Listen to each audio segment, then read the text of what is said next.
நாம ஒண்ணுமே இல்ல அப்படிங்கிறத அந்த ஒத்த உண்மையை ஒத்துக்க வைக்க தேவன் மனுஷத்தை அரும்பாடுபடுகிறார். என்ன பாடுபடுகிறார்? அரும்பாடு. நீ ஒண்ணுமே இல்லடா, அதை ஒத்துக்கடான்னு சொல்றதுக்கு, அதை ஒத்துக்க வைக்கிறதுக்கு ஏகப்பட்ட பாடுபடுறார் தேவன். நம்மகிட்ட வந்து போராடுறார். நீ ஒண்ணும் இல்லடா. ஆனா நம்முடைய வாழ்க்கையும் நம்முடைய காரியங்களும் நாம ஒண்ணுங்கிற மாதிரி தான் காமிக்கும். அதான் மாயை. இதான் எல்லாம் மாயை மாயை மாயை என்று பிரசங்கி சொல்லுகிறான். நான் சொல்ற இந்த வேர்டை பிரசங்கி புஸ்தகத்துல சாலமன் பல இடங்களை பதிவு செஞ்சிருக்கிறார். எந்த வேர்டை? எந்த ட்ரூத்த? எந்த உண்மையை? மனுஷர் சூனியத்திலும் சூனியமாய் இருக்கிறார்கள். ஜீரோலையும் ஜீரோ அப்படிங்கிறத பிரசங்கி நீங்க படிச்சீங்கன்னா இதை நேரடியா சொல்லாம சம்பவங்களாவே சொல்லுவார், வசனங்களாவே சுட்டுக்குவார். ஒருவன் இப்படி செய்யறது அப்படி செய்யறது இதெல்லாம் வந்துட்டு நான் தேவனுடைய செயல் என்று காண்கிறேன் அப்படின்பார். பட்டுன்னு மாத்தி விட்டுருவார். இதெல்லாம் தேவனுடைய அனுக்கிரகம் சொல்லி மாத்துவார். நல்லா ஒருத்தனை பெருமையா பேசுவாரு, சூப்பரா பேசுவாரு, கீழே ஒரு லைன் எழுதிடுவார், இதுவும் தேவனுடைய செயல் என்பார். இதுவும் தேவனுடைய கருத்திலிருந்து வருகிறது என்று அறிந்தேன் அப்படின்பார். இதே சொல்வார், பட்டு மாத்துவார். அழகா இருக்கும் வசனங்கள்லாம், படிச்சு பாருங்க. ஆமே. அப்ப இந்த ஒத்த சத்தியத்தை நாம புரிஞ்சுக்கிறதுக்கு ஒத்துக்கிறதுக்கு தேவன் மனுஷற்ற பாடுபடுறாரு. ஏசாயா 40 எடுங்க. அரும்பாடுபடுகிறார். ஏசாயா 40ஆம் அதிகாரம். ஏசாயா 40 எடுத்தாச்சா? தீர்க்கதரிசியின் புஸ்தகம் 40ஆம் அதிகாரம் 17ஆம் வசனத்தை வாசிக்கலாம். சகல ஜாதிகளும் சகல மனுஷரும் நாசியிலே சுவாசம் உள்ள எல்லா மனுஷரும் எது தேவனாகிய கர்த்தருக்கு முன்பாக, படைத்தவருக்கு முன்பாக, இறைவனுக்கு முன்பாக, படைப்பாளிக்கு முன்பாக என்னவா? நத்திங், ஒன்றுமில்லை என்று எண்ணப்படுகிறார்கள். அப்படிதான் வந்திருக்கு. ஒன்றுமில்லை என்று எண்ணப்படுகிறார்கள். பாத்தீங்களா? ரெண்டுமே கோர்த்து அவன் பேசுறாரு வசனத்துல. அவர்கள் சூனியத்திலும் சூனியம், சைவரிலும் சைவர். சைவருக்கு ஏதாவது மதிப்பு இருக்கா?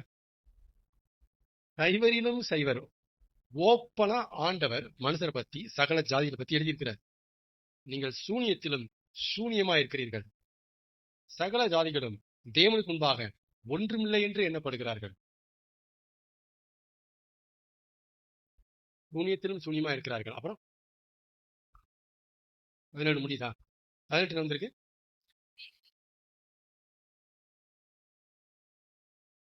சரி, இப்ப 40, 41, 24 வாசிங்க. ஏசாயா 41ஆம் அதிகாரம் 24வது வசனம்.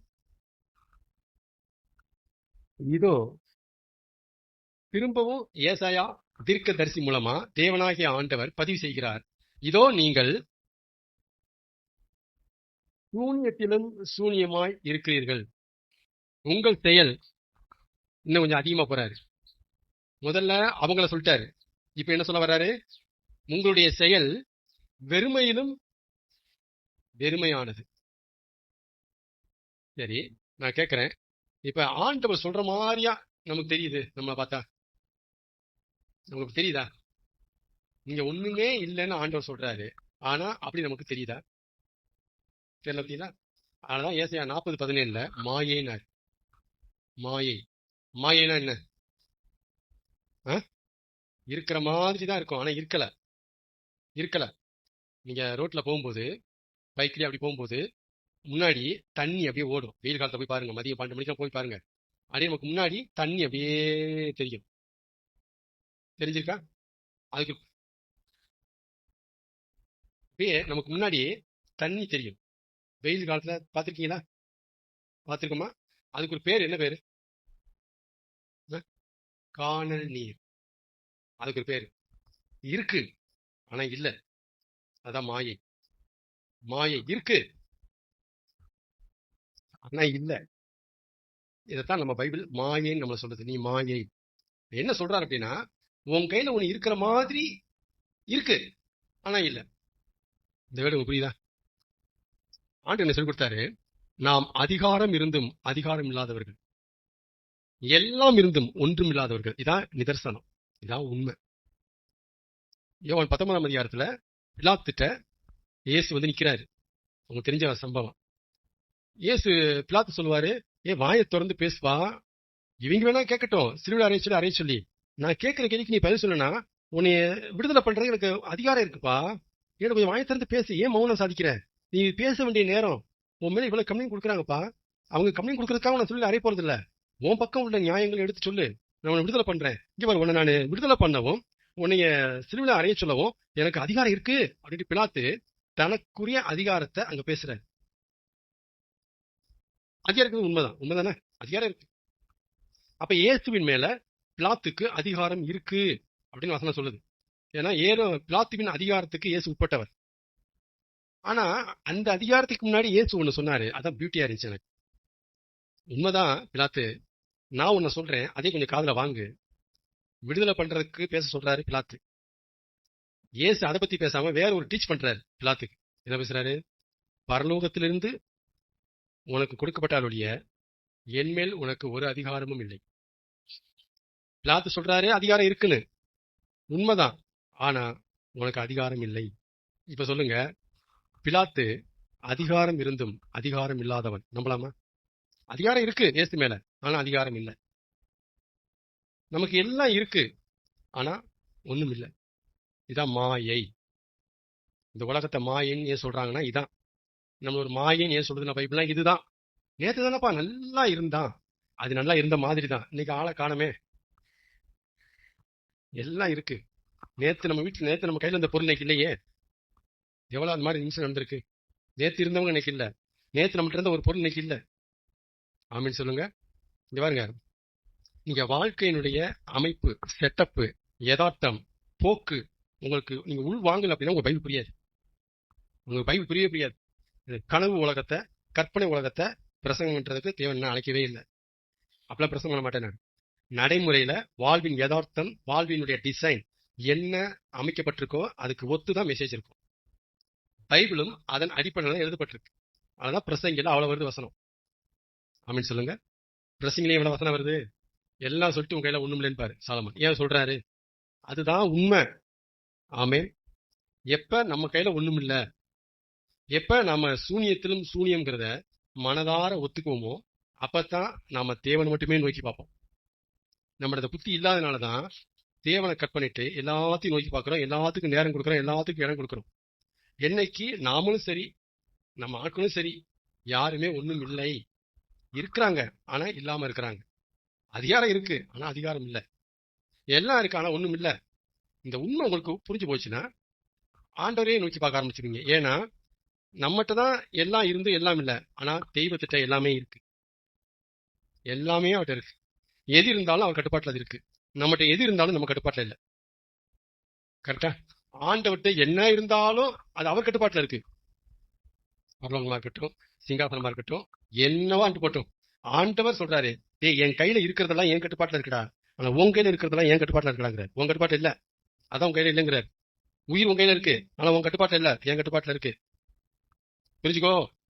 திறமை உன் கையில இருக்கு ஆனா அது உன் கண்ட்ரோல்ல கிடையாது, என் கண்ட்ரோல்ல இருக்கு. ரிமோட் என் கையில இருக்கு. அமிட்டனா ஆஃப் ஆயிரும். உயிரை அமிட்டனா ஆஃப் ஆயிரும். அது ஏன் கட்டுப்பாட்டுல இருக்கு. இதுதான் தானியல் 5 பேசுவார் தானியல். சகல மனுஷனுடைய ஜீவனையும் தமது கையிலே வைத்திருக்கிறவர். இதை தானியல பேசுறாரு. ஆமீன் சொல்லுங்க. அப்ப ஏசாயா 40:17, 41 சொல்றதெல்லாம் உண்மையா? ஆனா நம்முடைய வாழ்க்கையை செக் பண்ணி பாருங்க, அப்படி இருக்காது. இந்த புத்தியோட வாழவே மாட்டோம். இந்த உணர்வே நமக்கு இருக்காது. இதைத்தான் யோனா சொல்லுவாரு, மாயையை பற்றி கொள்கிறவர்கள் தங்களுக்கு வருகிற கிருபையை போக்கடிக்கிறார்கள். எதை பற்றி கொள்கிறார்களா? என்கிட்ட எல்லாம் இருக்குல்ல, நான் சொல்ல நடத்துங்களா, எல்லாம் என்கிட்ட தான் இருக்கு. மாயையை நம்புகிறார்கள். இந்த மாயை நீ நம்புறதுனால தேவனுக்கு கிருபை நிராகரிக்கப்படுது. உனக்கு கிருபை கிடையாது, உனக்கு கிருபை கிடையாது. நீ நம்புறது மாயை. இதான் யோபு எழுதப்பட்டிருக்கு, வழி தப்பினவன் மாயையை நம்பானாக, நம்பினால் அதுவே அவன் பலனாயிருக்கும். யோபு எழுதப்பட்டிருக்கு. எதை நம்பக்கூடாது? மாயை நம்பணும், ஆனா மாயை பின்பற்றக்கூடாது. ஆமே. இதான் சங்கீதத்துல மனுஷன் வேஷமாகவே திரிகிறான், மிருதாவாகவே சஞ்சலப்படுகிறான், ஆஸ்தியை சேர்க்கிறான், யார் வாரிக்கொண்டு போவான் என்று அறியான். ஆமேனா? இதெல்லாம் உண்மையா? இதான் நடந்துட்டு இருக்கு. இப்ப பைபிள் இருக்கிற சொல்லுதா, கற்பனை பேசுதா? வாழ்வின் யதார்த்தங்களை பைபிள் ரெக்கார்ட் பண்ணி வச்சிருக்கு. எக்ஸ்ட்ரா கற்பனைக்கு பைபிள்ல வேலையே கிடையாது. ஆமே. அதனாலதான் இந்த பைபிள் ரொம்ப பிடிக்கும். இந்த பைபிள் நம்பினதுக்கு ஒரு காரணம் இது ஒண்ணு. வாழ்க்கையை அப்படி புட்டு புட்டு வைக்கும். வாழ்வின் யதார்த்தங்கள், வாழ்வின் தத்துவங்கள் பைபிள் அழகா நம்மகிட்ட சொல்லும். அப்ப பாருங்க என்ன சொல்ல வந்தேன்னா, ஆண்டவர் நம்ம ஒண்ணுமே இல்லைங்கிறத நம்மளை ஒத்துக்க வைக்க ஆண்டவர் மட்டும் அரும்பாடு படுகிறார். அது ஒரு பக்கம். இன்னொரு பக்கம், என்னுடைய அக்கறை உன்னைய பார்த்து கொடுண்டா, தைரியமாடுறா அப்படிங்கிறத நம்ப வைக்க போராடுறாரு. ரெண்டுமே ரெண்டு எக்ஸ்ட்ரீம். கவலைப்படாத. ஏன் ஏன்பா ஏன் இப்படி அவருடைய அக்கறைய, அவருடைய நேசத்தை, அவருடைய பாசத்தை நம்ப வைக்கிறதுக்கு அரும்பாடுபடுகிறார். ஏன் ஓடுற அங்கெங்கேயும்? பயப்படாத, இருப்ப நான் பாத்துக்கிறேன்ப்பா, நான் பாத்துக்கிறப்ப ஏன்பா கலங்குற, ஏன் அழுகுற, விடு, நம்பு, ஏன் நான் பாத்துக்குவேன், நம்பு அப்படின்னு அவருடைய பாசத்தை, அக்கறையை நம்ப வைக்க அரும்பாடுபடுகிறார். பாடுபடுகிறார்.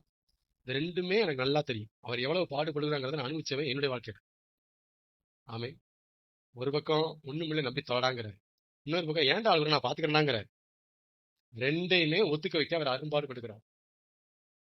எனக்கு தெரிஞ்ச அளவுல. ஆமீன் சொல்லலாமா?